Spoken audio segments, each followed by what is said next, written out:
Good morning, Chair Postman, members Garrett and Bollendroff, staff and guests. The lobbies are open. Recording has begun. Thanks, Dustin. Good morning, everybody. We'll convene the board caucus meeting for Tuesday, January 16th, 2024. Our first item is legislative update with Mark Webster. Mr. Webster. Good morning, Chair Postman and members Garrett and Bollendroff. It's week 2 and the pace is definitely ramped up. I think the volume of bills that we're tracking and the hearings for those bills is climbing, and I'm doing my best to make sure that we're on top of it. As always, if you have any questions about particular bills that you're interested in, just let me know. And for now, I wanted to talk about a few of the bills that we're tracking closely. I think on the plus side, our agency request bills have dropped and are scheduled. House Bill 2260 in the House and Senate Bill 6201 in the Senate. The first hearing for that is this Thursday, the 18th, in the House. Today, there's a hearing on the Representative Reeves bill that directs us to create a dashboard on all manner of information related to our work, from compliance rates, youth usage, to tax revenues. As I think we've talked about, we think it's a great idea and was informed by Director Lucella's experience in Colorado. Yesterday, we had a hearing What time is that? Do you know? It's 1:30. 1:30, thank you. Yeah. Yesterday, we attended a hearing in the House on the Department of Agriculture's request to take over cannabis lab accreditation. I know there's been some concerns, but Ecology testified in support. They really aren't going to take up the work that the legislature tasked them with back in 2019. So they're supporting Ag's bill, and I tend to think we should support it as well. We're also following some bills that we're less thrilled with, including House Bill 2334. Oh, yes. Can I ask you about the lab bill first before we go on? Mm-hmm. How was that received by members, do you think? I think it was received pretty well. So Yeah, that's it was a lot of pro testimony and just some concern, or not concerns, but people wanting to understand how and if our role would change. And I think Ag, spoke to that it really wouldn't. We would still have certification and enforcement. It's just the RJ Lee work, instead of going to Ecology, would be going to Ag. Okay. Yeah, good. Thank you. So some of the bills that we're less enthusiastic about include House Bill 2334 that would transfer our regulation and licensing of cannabis production and processing to the Department of Agriculture. This is opposed, I think, by both Agriculture and, from what I know, the LCB. So I guess the only kind of question is, if we should testify con or with some concerns. I think Ag has said they essentially can't do it given the federal prohibition and all of the federal funds they have. It just doesn't seem to work practically or from a policy standpoint. Let's talk about one real quick. I mean, I think Yes. we should. I mean, for no other reason than the one you just said, but I think there's plenty. We should be opposed to that bill. Agree. This is what, Rick told us, back in the early days when, after 502 passed, Ag was like, no, we can't have anything to do with it, and they've now started to be more involved and on the hemp side. And we have a good relationship with them on the testing protocols. But I don't know what fuels this. And I think given that the agency that it would go to doesn't want it and feels they can't do it, that should be the end as far as I'm concerned. That's perfectly fine with me. It makes it easy. I agree. We definitely should oppose it. David, you just said we don't know what's driving this. Mark, do we know? Like, whose bill is this? What do we know? This is from Representative Reeves. We did hear about it in the interim. I think we saw a draft sometime in the fall. Okay. I think it's to kind of start a conversation or whatnot. I don't think its chances of passing are all that high, but I do think it's starting a conversation, in particular in the event of federal legalization, when a lot of those ag concerns may fall away. So I think it's beginning something, but that doesn't change, I think, our posture in the here and now. Thank you. Yeah, and legalization could change lots of pieces Absolutely. of that, and absolutely. But at this point, I just don't know what drives it or why.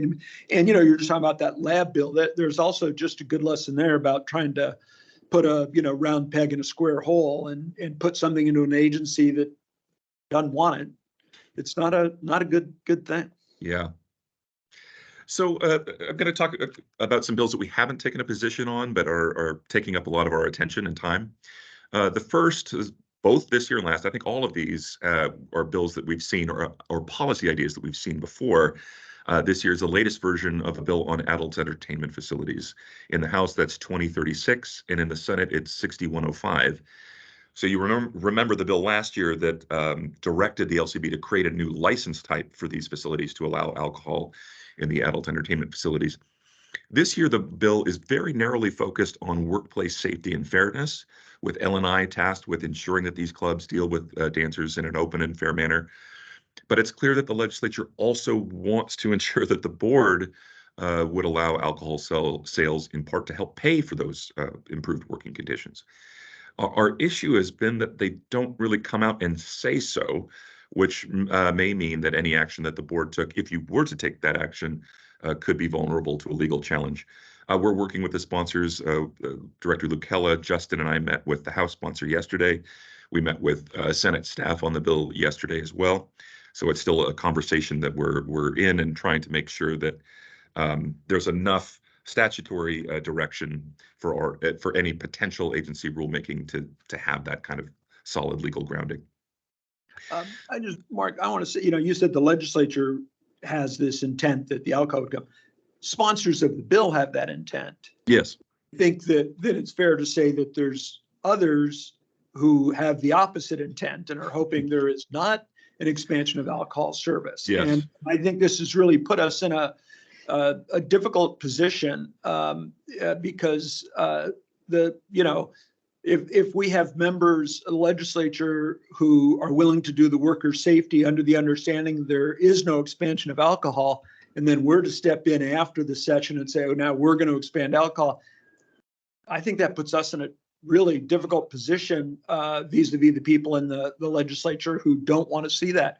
So that's why, for a lot of reasons, we want statutory language directing us. Yes. To do. So we think it's a major public policy. I believe it's a major public policy issue that should answer them. I think, as Mark pointed out, there's a precedent here about what authority we have used in the past, certainly in recent years. It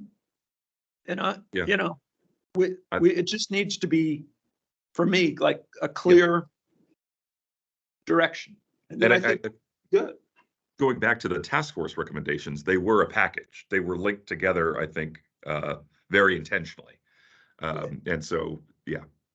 Absolutely. And even to the point where the task force said the LCB may have this authority, but we believe the legislature should take this action. And I think there's a lot of good reasons for that. Yeah. And that's been my position. So. Okay. Another one that we saw last year, I know I've had some discussions with a few of you on concerns high potency THC. In the House and Senate, there are bills that, among other things, raise the age to purchase concentrated or high potency THC products from age 21 to 25. And we may also see a study bill on the topic as well. As you know, the industry remains concerned, and as you well know, the issue has received some attention in the popular press. There was a recent Times editorial, and there was one, I think, last year as well. Yeah. I believe that the House bill is being heard this week. And I don't know when and where, but I would love to have more conversation about this. I don't know where I stand and where we stand, but we have done that with different substances that we regulate, such as tobacco, raising it from age 18 to age 21. And for a small subset and for various reasons related to brain development and the level of concentration and high THC and high concentration of THC in certain products, I think it bears a conversation. Yeah. I look forward to that conversation. I think we have to figure out how to have that conversation and glean where the board is going to be on that. But again, I think that the hearings are coming up, at least on the House side, very soon. Finally, another bill that we didn't take a position on last year, and we've definitely heard from advocates, and I think many of you have as well, concerns out-of-state ownership of cannabis businesses. So as you know, current law requires licensees to live in Washington. House Bill 1341, which is being heard today, would open it up to non-Washingtonians by allowing them to invest and share profits. Separately, the bill would also suspend the license of cannabis producers who have not shown any revenue since the beginning of fiscal year 2022. What we've told advocates, and I think we've heard this from you as well, is that we would be looking at this bill through the lens of social equity. And we've frankly heard social equity arguments on both sides of this issue. One, that it might help these new social equity licensees get financing, something that many are saying that they're struggling with, and others that say it would be a huge boon to the legacy market, to those who are already in the industry, already successful. Those would be the first ones to get out-of-state funding, not the brand new ones. We can talk more about those arguments. I think it's so important, and I think it's worthy of kind of a deep dive. We need to hear from all different segments of the agency and the community as well to really inform that. On that, I wonder if we should have a caucus briefing from staff on this issue. You know, it sort of has been embedded in the system from the start. I'd love to just hear the arguments on both sides and you know, where is our interest here? Is there a, you know, public safety argument about this? You know, it's hard for me to get my head around it because it's always been that way for us. Right. And I would love to hear from the industry as well. I mean, including some of the supporters. What data can you bring to kind of bring this to light? What's happened in other states where this has occurred? What's happened with the other social equity programs and where there aren't in-state requirements, for example? Like, what do we know?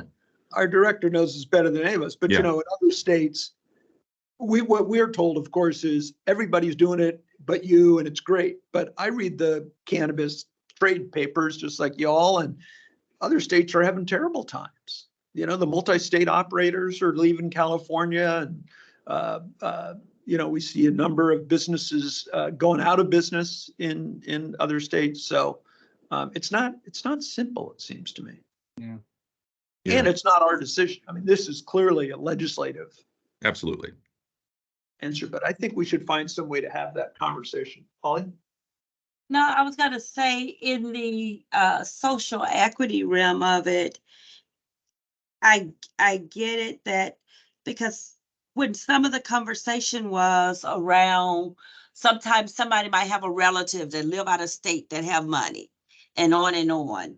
So that piece of it, I can see the benefit, and if the fear is the folks that's been already in business and on, is there a way it could be worded that it keeps, you know, protect one piece and keep out the other piece of it?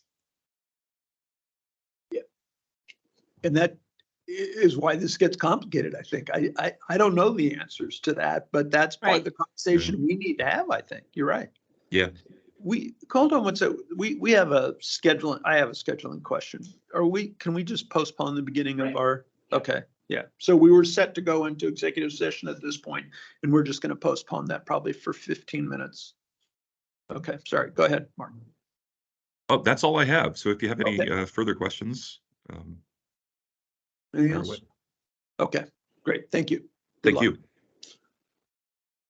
Okay, we'll have a policy and rules team update and some prep for tomorrow's board meeting with Cassidy West and her team probably. Good morning. Good morning. Good morning, Chair Postman, board members Garrett and Vollendroff. So I just have a few quick updates, and there won't be really any prep for tomorrow's meeting. I sent the CR 105 earlier today, and I'll get to that in a second. But first thing, we're working to finalize the stakeholder survey for the THC bill and plan to send that out later today. And then the survey will also be available on the website. And then at tomorrow's board meeting, Denise will be just requesting the board to approve a CR 105 for expedited rulemaking to align penalties and rule related to retailers giving tobacco to minors with statute that was changed in gross substitute Senate Bill 5365. It's just very straightforward change to align rule with statute, just those penalties there. And then also tomorrow, there will be a public hearing on the alcohol delivery and that's 5448 Mass 13 sorry, permit privileges. And I will pass it to Daniel if that's still all right with him to just give y'all a quick preview on that for the public hearing tomorrow. Great. Good morning, Chair Postman, members Garrett and Vollendroff. I just want to quickly preview tomorrow's public hearing on substitute Senate Bill 5448 passed during last year's session and the Mass 13 rulemaking.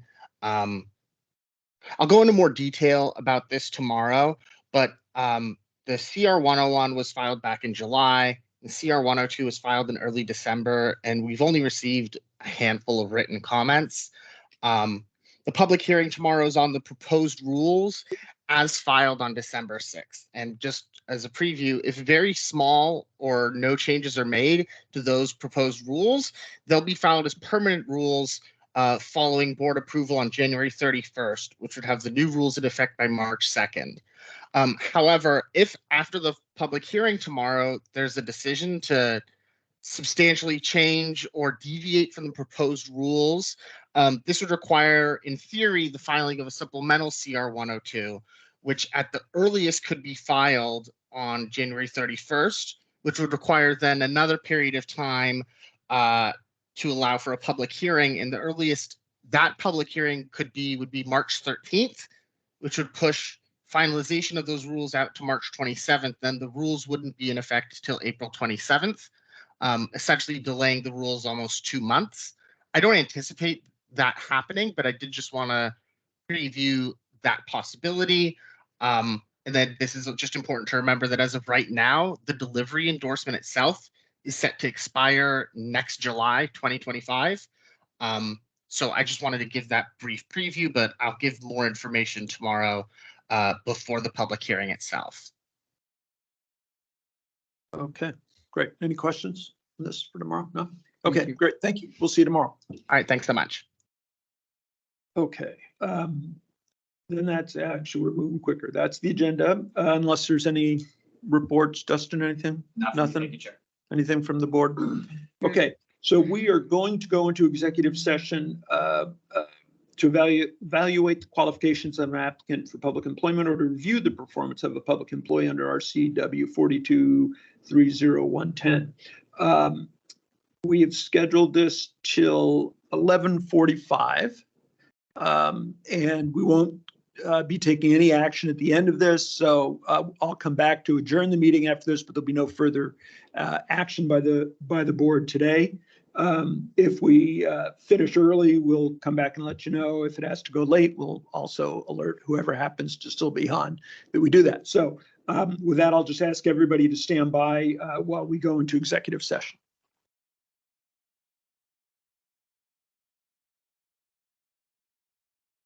So we're only 5 minutes beyond, right? Yeah, so still 10:45. Just come back.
Okay,